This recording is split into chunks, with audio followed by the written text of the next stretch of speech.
this is our first dictation sentence. So as you are thinking about your sentence, the cat sat on the mat. I want you to sound out every word that you hear. It's also important you're doing it to think about correct punctuation and capitalization. So I know that my sentence always starts with a capital letter.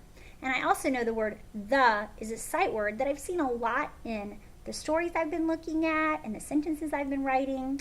So that's a word that I'm not going to sound out because I already know what it looks like. So I'm going to start with a capital T, and an H, and an E. The. Now my next word, cat, is one that I know I've seen before and I know what a cat is, but I'm going to stretch out the sound so that I hear every letter. K, k, k, k.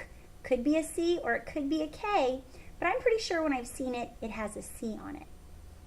My next sound, ah, ah. I know that's like apple and alligator, so that's an A. And my last sound, cat, t, t, is a T. So let me make sure I have everything correct. Cat. Yep, that's the word cat. Now the next word, sat. Oh my goodness, it's a lot like cat. It's in the word family.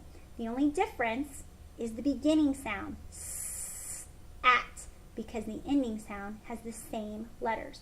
So I'm going to think about my first sound. I know that's a sneaky S right there.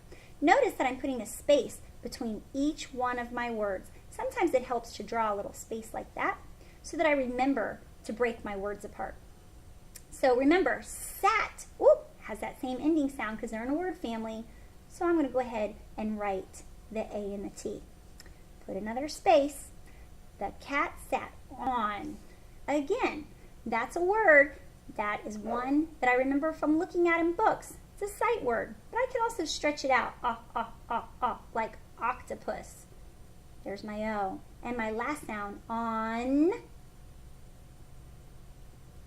has an end on it. Perfect. Remember my space. There it is again.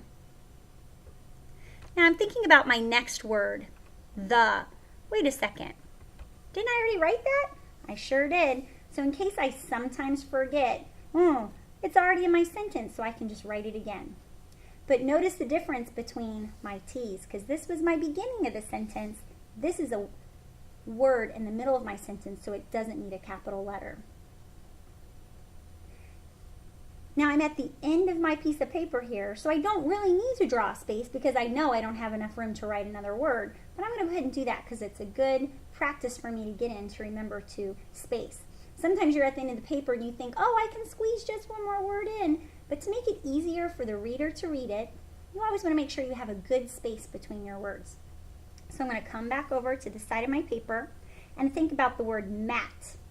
Wait a minute. Kind of sounds like cat and sat.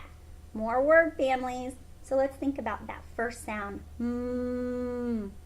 I know, it's one of Mrs. Moore's favorite letters. It's an M.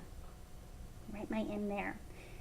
At is my next sound, and I know that it's the same two letters that are in cat and sat.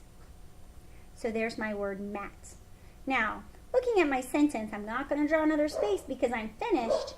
But there's something missing. I know, my period. This is kind of like a little stop sign to tell the reader my thought is finished, my sentence is over, and now if I have another sentence, I'm going to begin right here. But that's all I'm writing for today. Let me go back and look at it again to make sure I have everything in here. The cat sat on the mat. Yep, looks pretty perfect to me. What I'd like you to do is take a look at your sentence, and in a different color pen, you're going to make any changes to your sentence so it looks just like mine. And I know everyone's doing a perfect job on your first sentence for the dictation game. Good job, my friends.